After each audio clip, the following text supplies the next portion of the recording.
Oppenheimer. This is a 2023 epic drama biopic film directed by Christopher Nolan. The plot of this movie is basically tells the story of Robert Oppenheimer, who is a scientist along with our team of scientists to create the very first nuclear bomb, atomic bomb, during the Second World War. What do I think of Oppenheimer? I was happy to say I really liked the film. Actually, I love the film. I think it's arguably a piece of art of cinema history, or a masterpiece of cinema, which I honestly don't know what else to say about this film. It's just so good. I think it's a really well made film.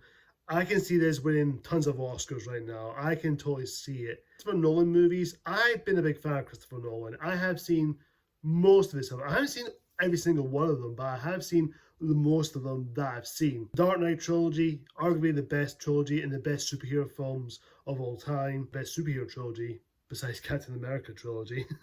Inception is arguably his best, in my opinion, one of his best films. I think it's one of his top tier movies he's made. Not the best, but I still liked it for what he's trying to do, what he's trying to make. And of course, Tenet, not the best. Definitely the sound mixing is a little bit too loud. We can barely hear the dialogue, but thankfully it's out in physical media. We can put the subtitles on, thankfully. I like Dunkirk. Dunkirk is another one I really like. I think that's just probably our top favourite, or probably his second best or third. Depends on what you think it is.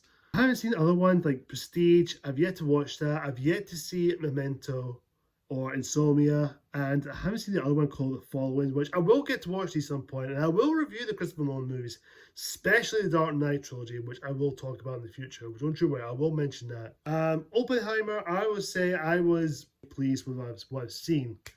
Everything about it is just so well done, well made. The acting here is great. Cillian Murphy as Oppenheimer, he's brilliant. I think this is his best performance I've seen him. I think he's a fantastic actor. Whatever performance he's in, he just gives it all. He puts 100% in his performance. He was great in The Dark Knight. He's been great with Christopher Nolan in the past few years.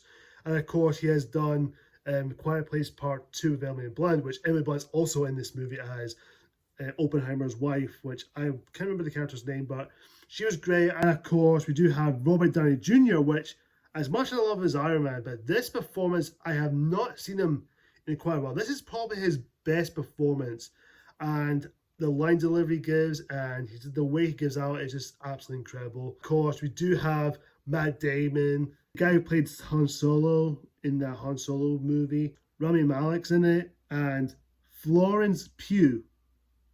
Florence Pugh's in this movie, and Florence Pugh is my favorite actress.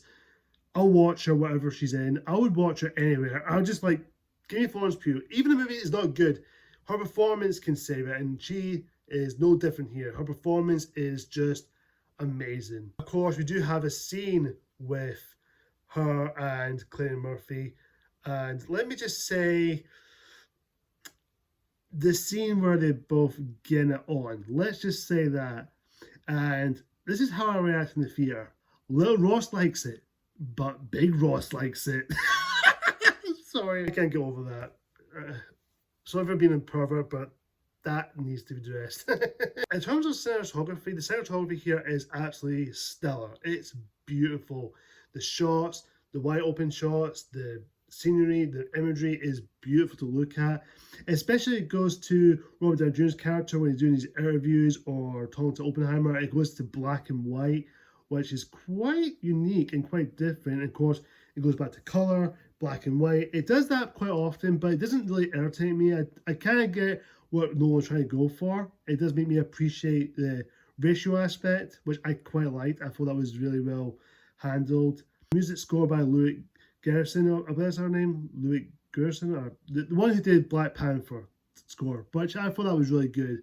Even though I kind of miss Hans Zimmer, but apart from that, I really like it. The score is really haunting and very creepy, but it's still good. It still has that atmosphere to it towards the movie, and the sound mixing here is absolutely haunting, like the music is. But especially when it goes to Cillian Murphy when he gives out a speech or do some interviews, and you start to see some of the background shaking and some of the people's faces start to melt off, especially with that atomic bomb noise and all these fire imageries going on. It was just very haunted. I was kind of like, okay, jump scares coming up, jump scares coming up, jump scares coming up, jump scares coming up, and then boom, scared a couple of times. I was just shitting myself.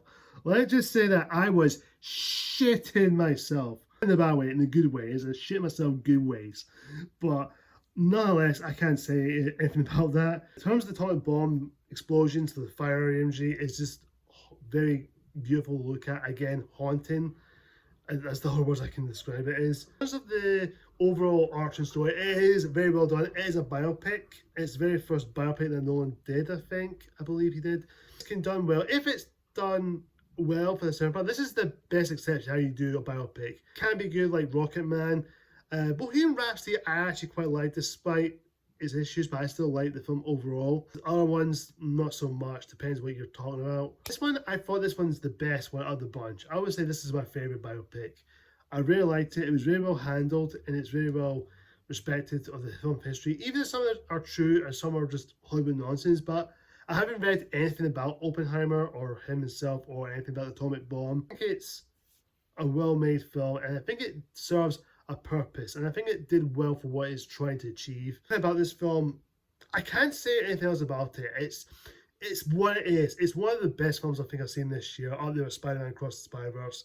This is a masterpiece of cinema art, and honestly, whatever Nolan does next, I will pay my money to get a ticket to see what he does. Even if the film is not the best of his, I'll still go and see it. I'll pay it in a heartbeat. My rating for Oppenheimer is cinematic masterpiece.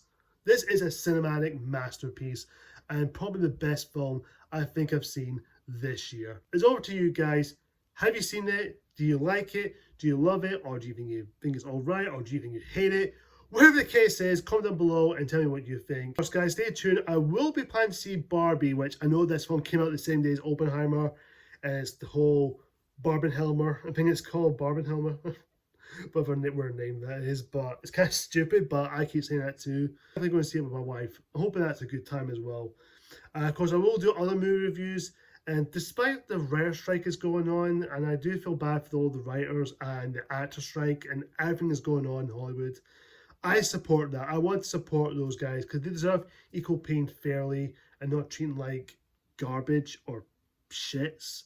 Because they deserve better. They work hard, and I love talking about movies. I love talking about them, no matter what film it is, good or bad, big or small, old or new, doesn't matter. I talk about other movies as well on my channel, even some of the past ones, old classics, or some cult classics, or fan followings. You know, any movies, it's good or bad. I will want to talk about them because film is my passion. Film is my passion, and I want to defend and support the actors, the writers, directors on this strike because they deserve equal pay. Overall, guys, comment down below what you think of this movie. And of course, like, comment, subscribe, and hit that icon bell for more future videos like this. Until next time, see ya!